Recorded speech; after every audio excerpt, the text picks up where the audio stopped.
जन अभियान परिषद मझौली में पदों पर की गई नियुक्तियों को लेकर गंभीर सवाल खड़े हो गए हैं। परिषद के परामर्शदाता, कंसल्टेंट एवं ब्लॉक समन्वयक, ब्लॉक कोऑर्डिनेटर पर अनियमित भर्ती, भाई भतीजावाद और आवेदन प्रक्रिया में धांधली के आरोप लगाए गए हैं।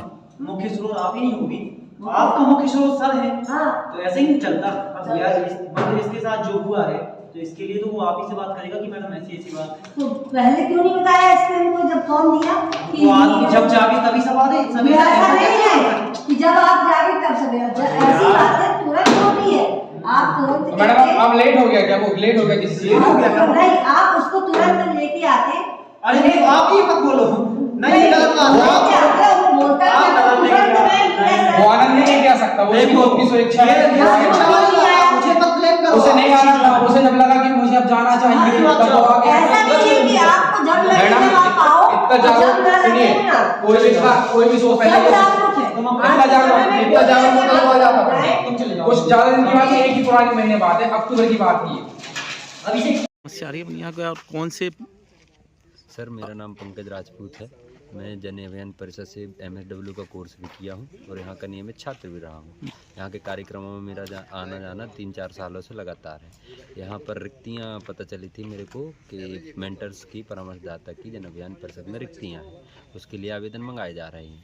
तो मैं ब्लॉक कोऑर्डिनेटर मैडम तृप्ति मिश्रा के पास वो आवेदन लेके आया था। तो उन्होंने बोल दिया यहाँ कोई रिक्तियाँ खाली नहीं है, जबकि असल में बात यहाँ है कि रिक्तियाँ खाली थी लेकिन उन्होंने लेने से मना कर दिया। उसके बाद मैंने CM हेल्पलाइन में 181 में भी कॉल की, जिससे मेरे उसका कोई निराकरण नहीं मिल रहा है सर। यहाँ पे जो रिक्त पद थे उनके लिए क्या अधिसूचना जारी करी गई थी संस्था के द्वारा या कोई जारी नहीं करी गई थी? हम लोगों को पता चला ऐसे ही, मतलब सहयोगियों से। तो मैडम से पता किए तो उन्होंने पहले साफ मना कर दिया, कोई रिक्तियाँ नहीं है। बोली वो मतलब पद कोई नियुक्त नहीं है यहाँ। फिर बाद में उन्होंने स्वीकार भी किया कि हाँ रिक्तियाँ हैं, लेकिन उसके बाद जब हम अगले संडे, इसके मतलब 9 तारीख को हम लोग आए थे, तो उस संडे को देने आए थे आवेदन, तो उन्होंने लेने से मना कर दिया सर। इसकी शिकायत हमने कंप्लेंट 181 में भी की, उसका कोई निराकरण। नियुक्तियाँ बगैर आवेदन के हो चुकी हैं, बगैर विज्ञप्ति के, बगैर अधिसूचना के। घूसखोरी करके जैसा भी हो सर, हमको इस चीज़ से शिकायत है कि अगर हम क्राइटेरिया में आते हैं, उसमें योग्यता है हमारे पास, तो हमको उक्त स्थान दिया जाए। तृप्ति मिश्रा मैडम जी। और DC कौन, आप एक और नाम ले रहे हैं? DC सर है घनश्याम रायपुरिया सर हैं जी। कहाँ के हैं ये? जबलपुर से। जबलपुर से हैं। तो मेरे को पता चला कि यहाँ पर खाली है, तो पद खाली था यहाँ? पद खाली था। अच्छा। सर मेरे पास पूर्ण योग्यता है, मैं MSW भी हूँ और MA मेरा इकोनॉमिक्स से है और पॉलिटिकल साइंस से भी। नहीं, योग्यता ठीक है, मैं मानता हूँ, लेकिन मेरा कहने का तात्पर्य ये है कि आप सिहोरा ब्लॉक से यहाँ कैसे ट्रांसफ़र हो गए? ये किस अधिकारी ने आपको यहाँ पर ट्रांसफ़र लेटर जारी किया या बुलवाया, ये मैं जानना चाह रहा हूँ आपसे। ट्रांसफ़र नीति तो देखिए सर, ये प्राइवेट काम है।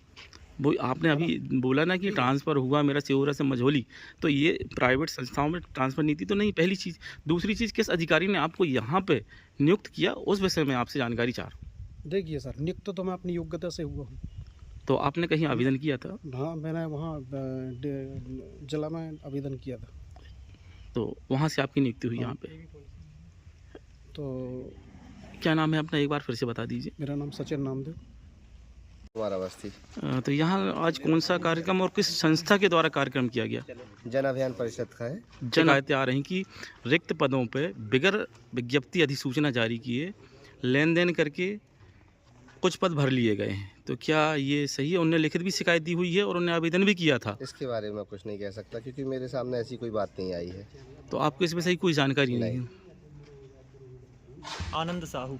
तो आप कौन सी संस्था में, क्या कौन से पद पे हैं? अभी नवांकुर संस्था के रूप में हमारी समिति का चयन हुआ है, उस समिति का सचिव हूँ मैं, सचिव पद पर है मैं, मतलब हम हैं। और मझौली सेक्टर में हमारा जो सेक्टर 2 लगता है, वहाँ पे मैं चयनित हुआ हूँ। तो नवांकुर जो होता है, एक्चुअली इसका कार्य होता है कि मध्य प्रदेश जन अभियान परिषद द्वारा जो कार्यक्रम संचालित हो रहा है, इसमें परामर्शदाताओं का अनुशंसा से या किसी की नियुक्ति भी अनुशंसा युक्त मान लो आवेदन कर सकते हैं कि हमारे माध्यम से ही होता है। क्या प्रत्येक सेक्टर में एक समिति होती है, तो 5 समितियां 5 सेक्टर में डिवाइड होती हैं। मझौली सेक्टर मुझे मिला है, तो मेरे सेक्टर में मुझे कोई जानकारी ऐसी नहीं दी गई है ब्लॉक कोऑर्डिनेटर के द्वारा, ना ही डिस्ट्रिक्ट कोऑर्डिनेटर के द्वारा कि यहाँ पे कोई पद खाली है और आप यहाँ पे कुछ अनुशंसा करते हैं या किसी व्यक्ति का आवेदन लें या कुछ भी करें। बल्कि मेरे सामने एक बात आई थी ब्लॉक कोऑर्डिनेटर की कि अभिषेक राजपूत और रुपेश पटेल, अनसुईया साहू, निशा पटेल, ऐसे ये लोग आवेदन करने आए थे। रिक्तियाँ होने के बाद उन्हें जानकारी ली और रिक्तियाँ के लिए मतलब आवेदन करने आए थे।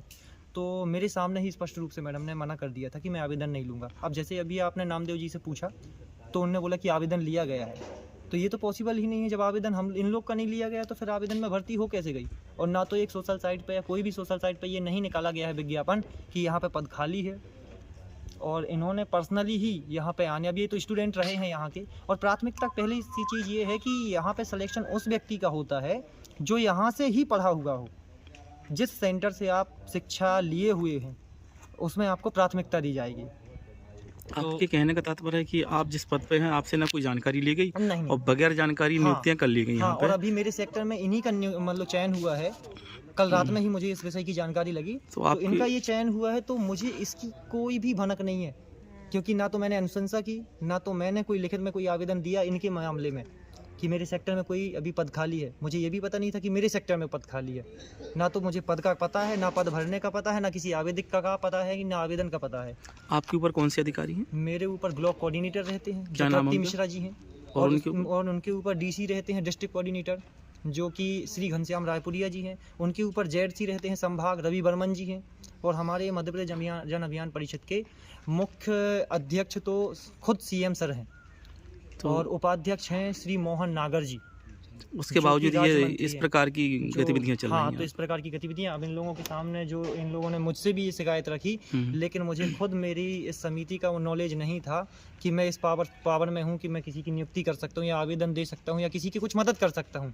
अभी तक मुझे इस विषय में, और एक चीज़ और सामने आती है कि नीरज दुबे जो अपने यहाँ पर मान लो कार्यक्रम में एक परामर्शदाता के रूप में हैं, उनके द्वारा मुझे, जैसे नवांकुर संस्था में क्या होता है कि नवांकुर और परामर्शदाता का एक अलग से ग्रुप बनता है, मोबाइल व्हाट्सएप ग्रुप के माध्यम से जानकारियाँ प्रेषित की जाती हैं। तो तृप्ति मिश्रा जो कि ब्लॉक कोऑर्डिनेटर है, उनके द्वारा हम लोग को संचालन कार्यक्रम में बताया जाता है, जानकारी दी जाती है।